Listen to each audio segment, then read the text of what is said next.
There is a moment in life when you pause and suddenly realize you are no longer a unified whole.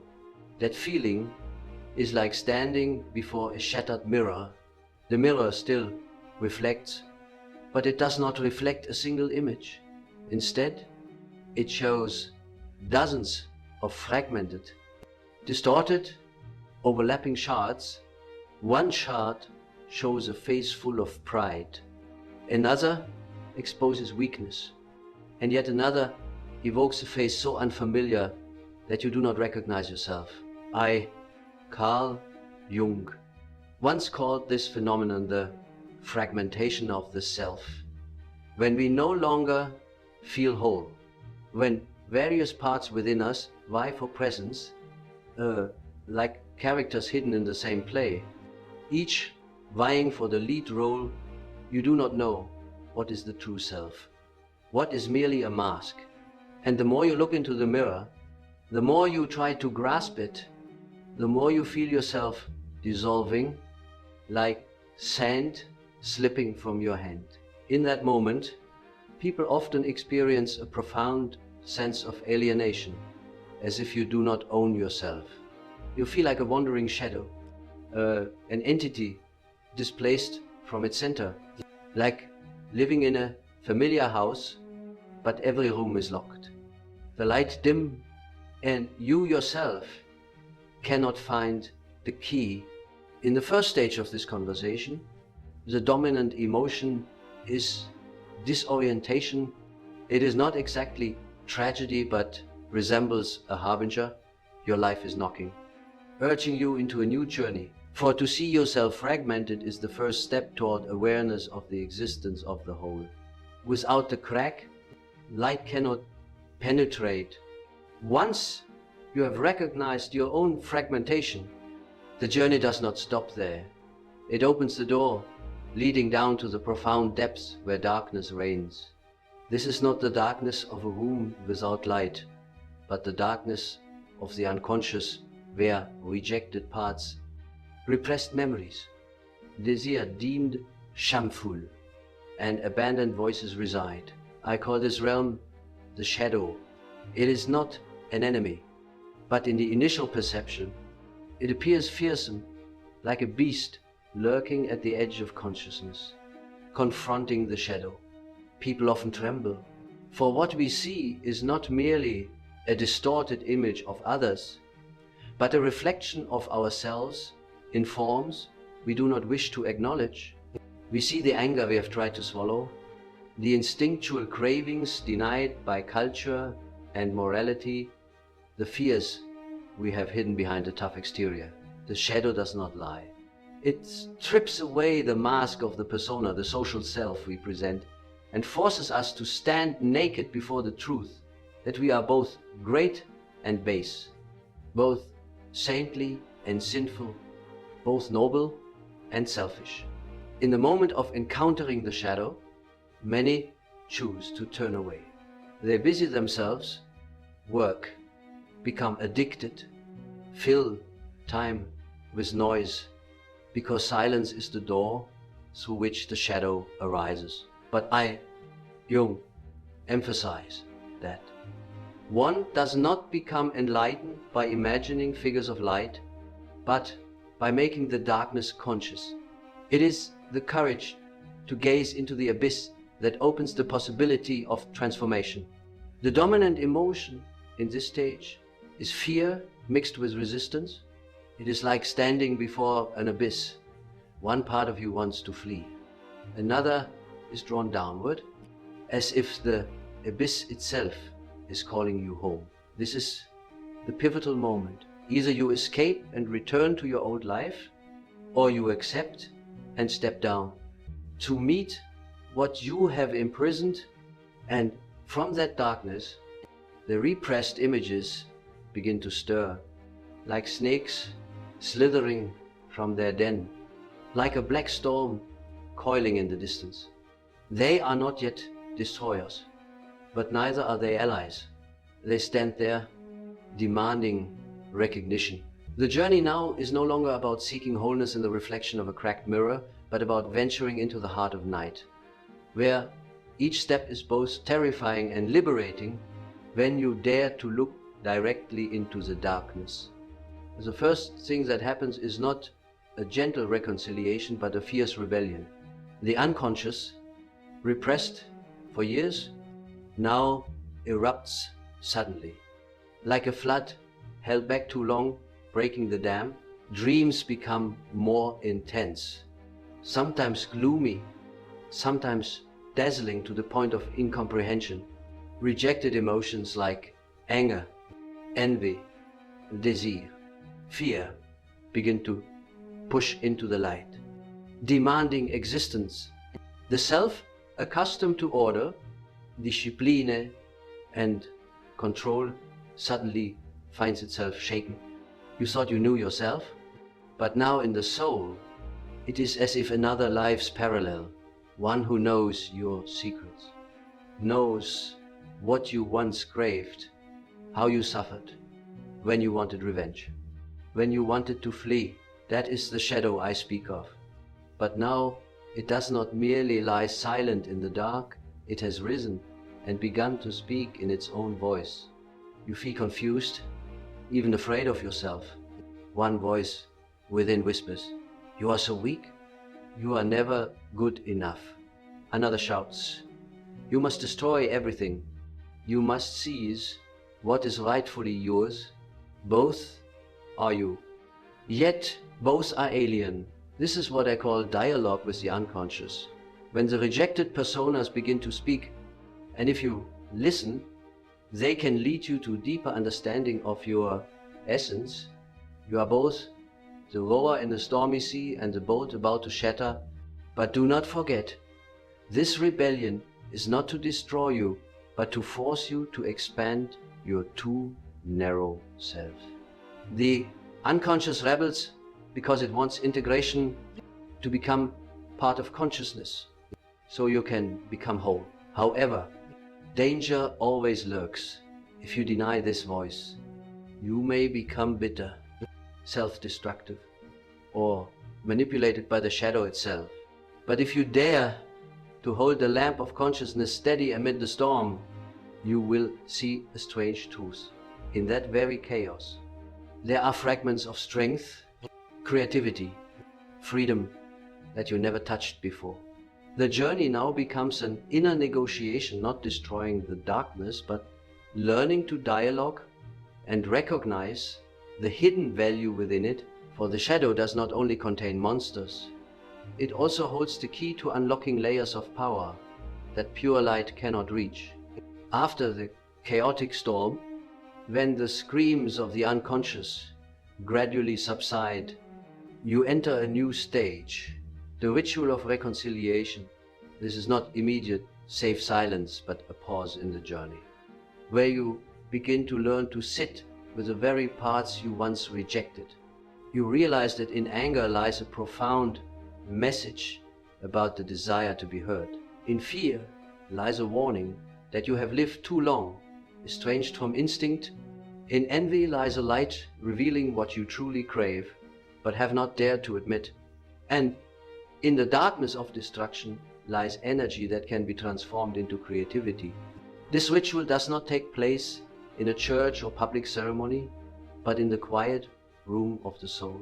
You begin to listen to dreams, write journals, converse with images appearing in the mind as if they are living characters. Jung, call this active imagination. The active imagination, where we do not chase away or suppress, but allow the shadow to speak its voice. The most difficult thing here is not listening, but not judging.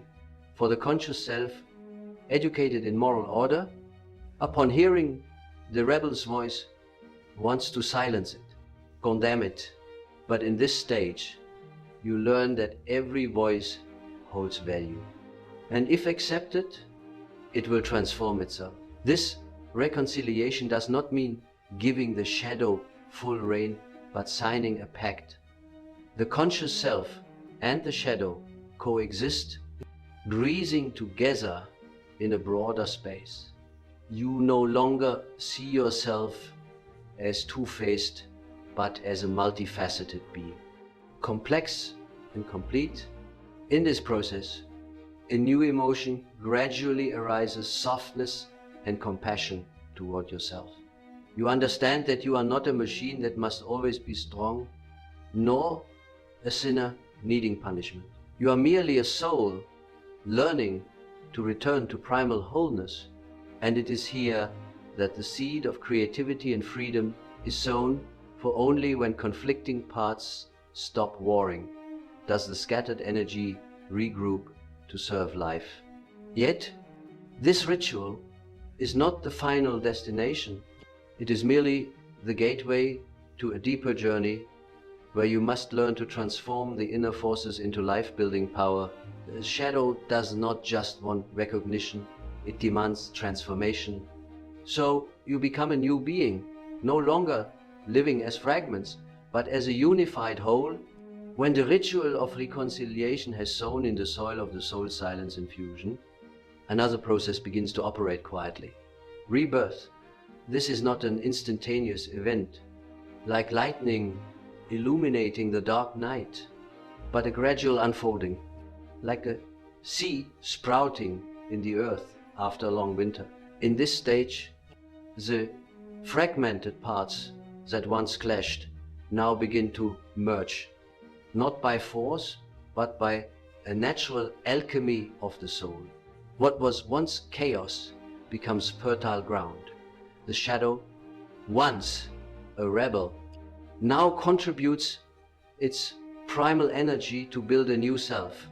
You feel as if an inner fire is kindling, not the destructive fire, but the transformative one. Melting the old to forge the new. Rebirth brings with it a sense of liberation. You no longer feel like a prisoner of your own conflicts, but like a traveler emerging from a long tunnel into light. Dreams become clearer, emotions more balanced, and life begins to flow with a rhythm you never knew. But this is not mere comfort. It is a profound awakening where you realize that every wound, every shadow was a necessary passage to this point. However, rebirth also carries its challenges. The new self is fragile, like a newborn, needing care and protection. Old habits may resurface, tempting you back to fragmentation.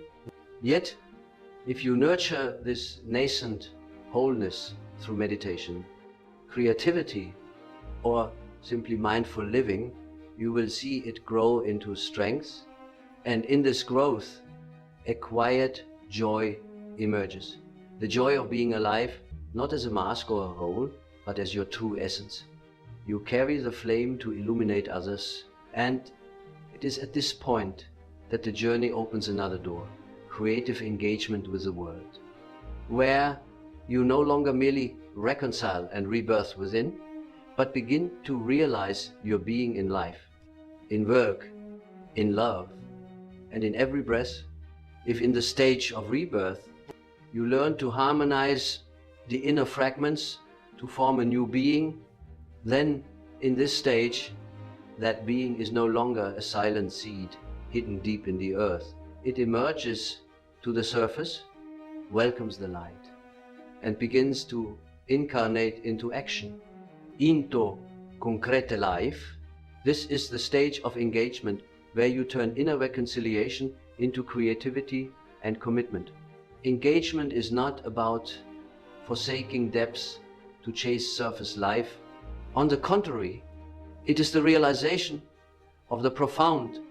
What you have integrated in the darkness now becomes a source of light for action. One who once knew fear will now know how to listen to others' vulnerability. One who was lost in anger can now use that strength to protect justice. Experiences once seen as wounds, when reborn, become raw material for creativity to weave your own life.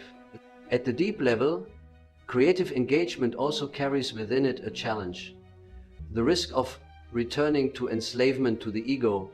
When you find strength, it is easy for the emerging ego to claim the fruits, to affirm to dominate it. But those who truly pass this stage will know. True creativity does not come from the personal will to control, but from opening a flow, allowing the greater being to pour through you. You are merely the keeper of the lamp, not the source of light. And thus, creative engagement does not end the journey, but opens another door.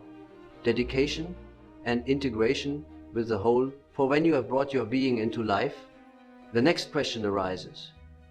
Do you dare let that being dissolve into a greater flow, to live not just for yourself, but for the whole? Here, the journey no longer revolves around the question, who am I? But shifts to a deeper one, where do I belong? After the being has been reborn and engaged creatively, one realizes that the profound meaning of life lies not only in becoming an individual whole, but in integrating into the whole, where the individual dissolves and dedicates to something beyond itself. In this phase, we often undergo a silent but intense transformation. Every need to affirm, possess, or control gradually loses its appeal.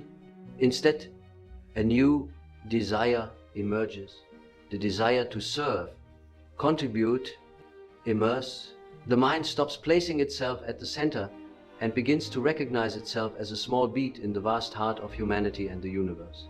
This is the point where the self ceases struggling to stand out and instead voluntarily becomes the river flowing into the ocean. I once said, no self is isolated. All are forms that eternal life assumes for a moment. This view leads us to an experience akin to the sacred.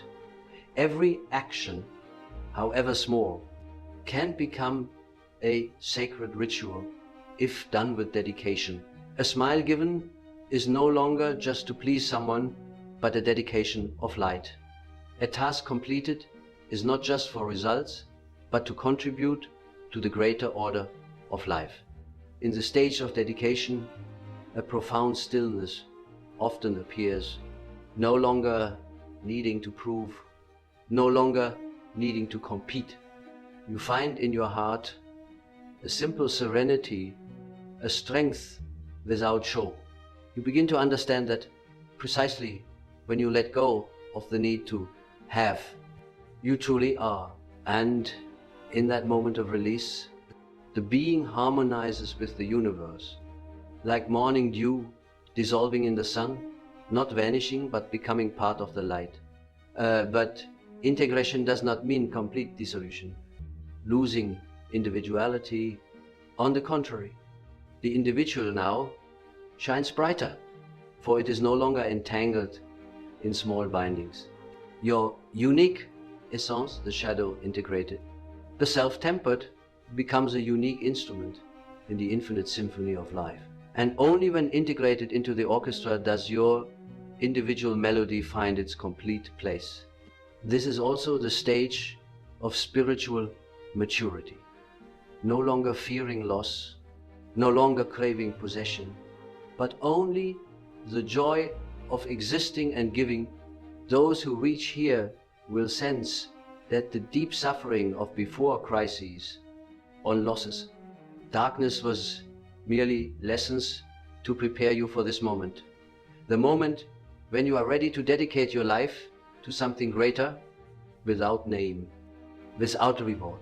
Co-creation with the universe, when you no longer merely belong, but begin to co-construct reality with the whole.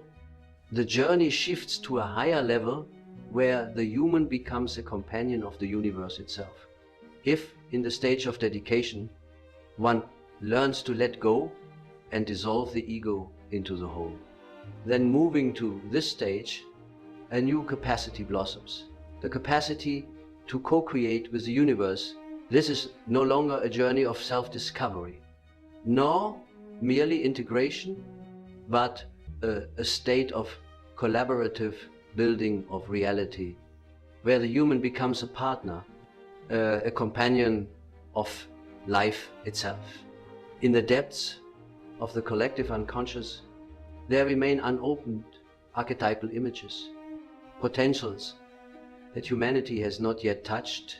Those entering this stage no longer live for the individual or even the close community, but become a channel for the yet unformed possibilities in the heart of the universe to manifest in the world. We no longer ask, who am I? No stop at, where do I belong? But begin to live in a new question, what can I create with the universe? This requires a different courage. For co-creation does not mean acting according to the ego's own will, nor passive, surrender. It is like a dance where the self and the whole step in rhythm, listening to the melody and simultaneously contributing your own rhythm to it. This is when the individual has matured, strong enough not to be swept away by small illusions, yet flexible enough to harmonize with the mysterious guidance of destiny. In co-creation, each of our actions becomes a seed sown in the vast field of humanity. A word, an idea, a work, or even a way of living can resonate and open new paths for the collective. Those in this stage begin to understand a profound principle. The individual and the universal are no longer separate, but two faces of the same movement. When you truly create from the depths, the universe is creating through you. Here too, all time is perceived differently. The past is no longer a burden. The future no longer an obsession. Instead, the present becomes the convergence of all possibilities. You no longer ask what will come, but live fully in what is wanting to be born through me. Life itself, with its unformed sprouts, is knocking at your door, inviting you to be the midwife for a new world. The stage of co-creation is not static eternity, but a continuous flow of birth and transformation. It also carries no promise of safety, for the co-creator must always step into the unknown, touch the darkness to find the light. But in that uncertainty, one achieves ultimate freedom. The freedom to live as an instrument of eternity. The freedom to create without being bound by results. For after dedication and co-creation, one does not stop at construction, but begins the journey of return, returning to the primal source, carrying all that has been born, like a closed circle, yet opening to infinity